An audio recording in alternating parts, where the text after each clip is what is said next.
Everybody, okay, I admit this is my third video. I totally messed up with the microphone last time.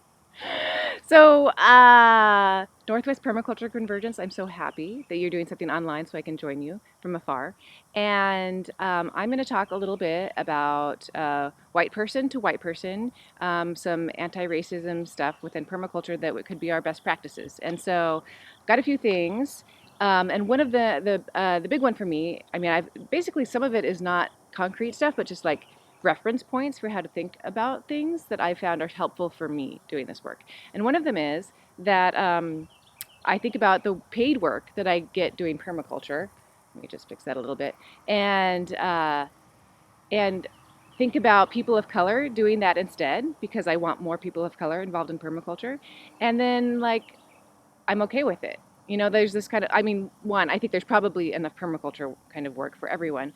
But if we have hesitations about like getting taken out of our place, like get rid of that, whatever. If there's people of color doing permaculture stuff all around me and I'm just hanging out in my garden, like I can maybe sell food here. I can just get a job like working in a library, something that's super benign, again, I will probably still have work for that. But I mean, just as far as relinquishing power, like get rid of that hesitation that you're going to be replaced. And maybe if you are, that's a good thing.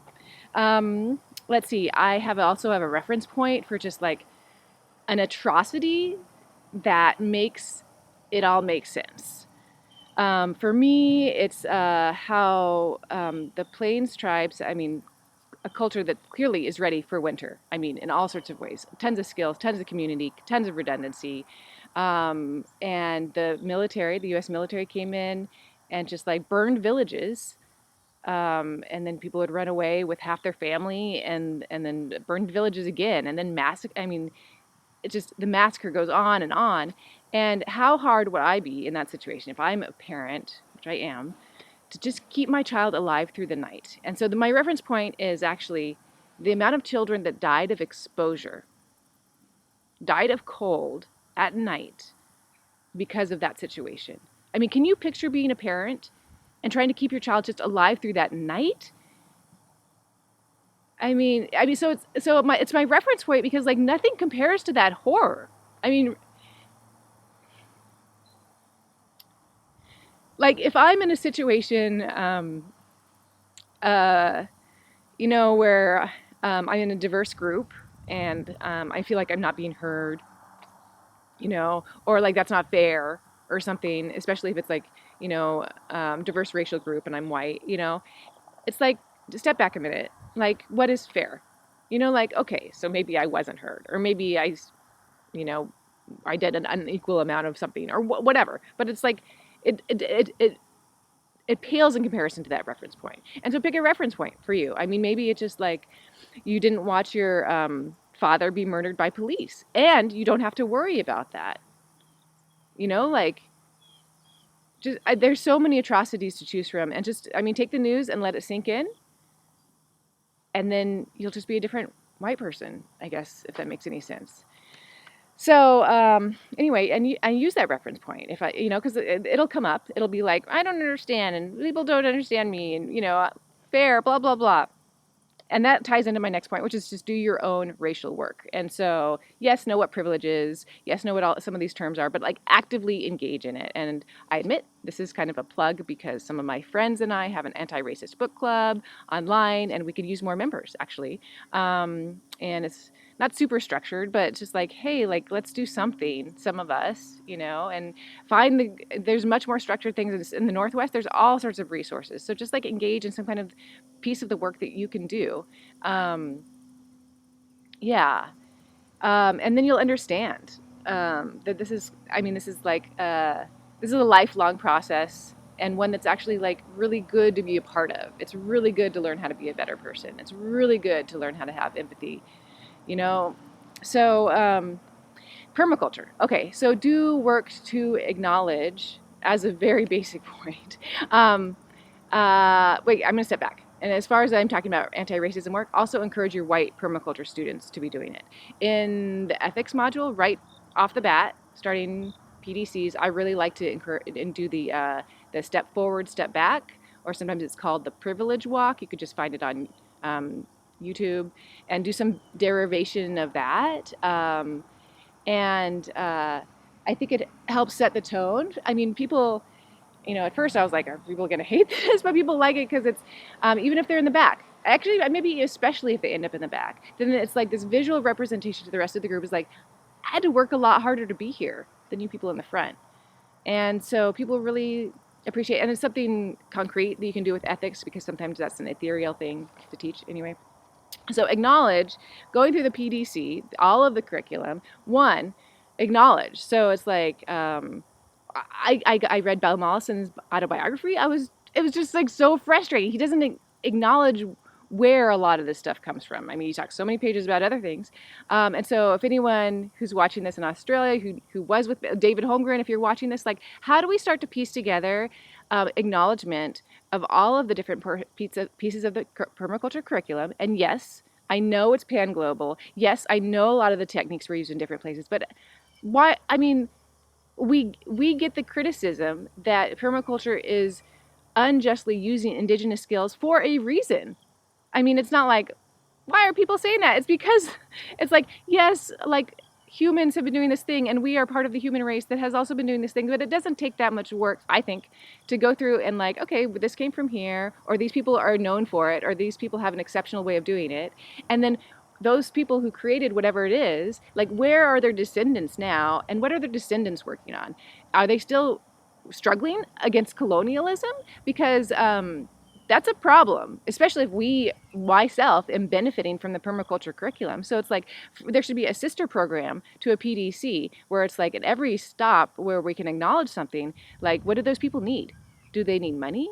Do they need resources? Do they need to sign a petition? And then, like, let's just start acknowledging it. I mean, I brought up this idea once of just acknowledging, not even the support part, to someone on an email listserv once, and his response was like, oh, that's so much work. It's like, I mean, work, like, it's a lot of work to make corn. It's a lot of work to domesticate sheep. It's, what are we talking about? Like, it's a lot of work, like,